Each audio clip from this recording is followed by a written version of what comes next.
మీ అందరికీ నా హృదయపూర్వక వందనాలు. చెమ్మగలిగిన దేవుని పిల్లారా, మీ హృదయాలు వెలిగించే మాటతో ఎక్కువ మీ ఎద్దుకు వచ్చినాను కనుక మీరు నేను కలిసి ప్రభు మాటలు ధ్యానం చేసుకుందాం. ప్రభు మాటలు ధ్యానం చేసుకోబోయే ముందు రాత్రి కాలం నుంచి మమ్మల్ని ఈ సంఘాన్ని మన దేశంలో ఉన్న భూమి మీద ఉన్న ప్రతి మానవుడి జ్ఞాపకం చేసుకొని ఆరోగ్యము ఆహారం సమస్తం ఇచ్చి పోషించిన దేవుడికి మన ప్రభు మన రక్షకుడు యేసుక్రీస్తు వారి నామములో శిరస్సు వంచి వందనాలు స్తుతులు తెలియచేసుకుంటూ ఈ దినం మన ఆత్మలకు ఆహారంగా దేవుడే మాటలైతే నియమించాడో ధ్యానం చేసుకోబోయే ముందు వచ్చిన ఆరాధన చేసుకొని దేవుని పిల్లల వాక్య భాగంలోకి మనము వెళదాము. ఎంత గొప్ప రక్షణను చేయకు నిర్లక్ష్యం, ఎంత గొప్ప రక్షణను చేయకు నిర్లక్ష్యం. ఓ మనసా ఈనాడే, ఓ మనసా ఈనాడే రక్షణ దినం ప్రభు ఇచ్చిన దినం, రక్షణ దినం ప్రభు ఇచ్చిన దినం. ఎంత గొప్ప రక్షణను చేయకు నిర్లక్ష్యం. ఆరాధనా స్తుతి ఆరాధనా, ఆరాధనా దైవారాధనా, ఆరాధనా స్తుతి ఆరాధనా.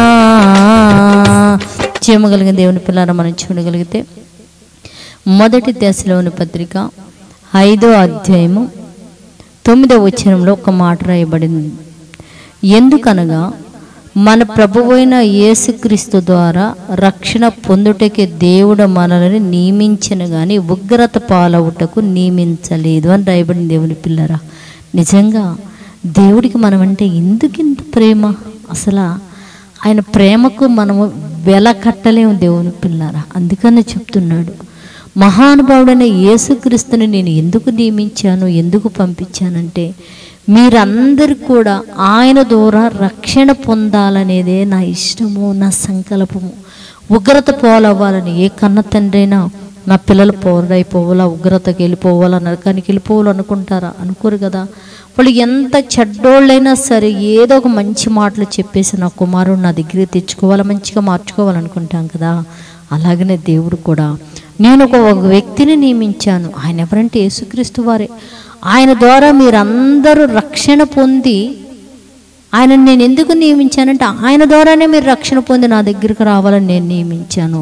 కానీ ఉగ్రత పాలవటానికి నేను మిమ్మల్ని కనలేదు, నియమించలేదు, భూమి మీదకి పంపించలేదు అని చెప్తున్నాడు. కనుక ఏ ఒక్కళ్ళు కూడా ప్రభు యొక్క రక్షణను నిర్లక్ష్యం చేసి నరకానికి పోయేవారు కాకుండా అందరూ యేసుక్రీస్తుని అంగీకరించి రక్షణ పొంది పరలోకానికి వెళ్ళేవారిగా భూమి మీద ఉన్న వాళ్ళు మనం ప్రార్థించేద్దాం. దేవుని పిల్లరా, పరిశుద్ధుడా జీవమగలిగిన మా పరలోకపు తండ్రి, నాయనా నీ కృప కలిగిన నామానికి వందనాలు తండ్రి.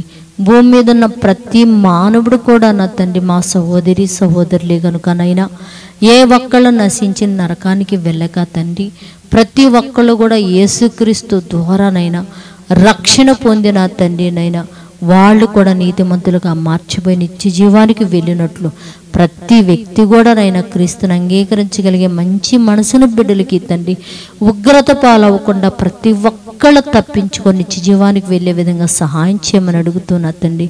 ఎవరైతేనైనా యేసుక్రీస్తు వారి నామమును అవమానపరుస్తూ దూషిస్తూ తండ్రి నైనా ఎంతమంది అయితే ఆయన బిడ్డలను బాధపడుతున్నారు వాళ్ళందరికీ హృదయాలను మీరు కరిగించండి, వాళ్ళని మార్చివేసి తండ్రి రక్షణ పొంది నీ వైపు తిరిగే భాగ్యమని గురించి సహాయం చేసి ప్రతి కుటుంబంలో ప్రతి దేశంలో శాంతి సమాధానం మంచి ఆరోగ్యం ఇచ్చి మరి మహిమ పొందమని మా రక్షకుడు నీ కుమారుడైన యేసయ్య పరిశుద్ధ నామములో ప్రార్థన అడుగుతున్నాము తండ్రి. ఆమేన్. మీ అందరికీ నా హృదయపూర్వక వందనములు, ధన్యవాదాలు.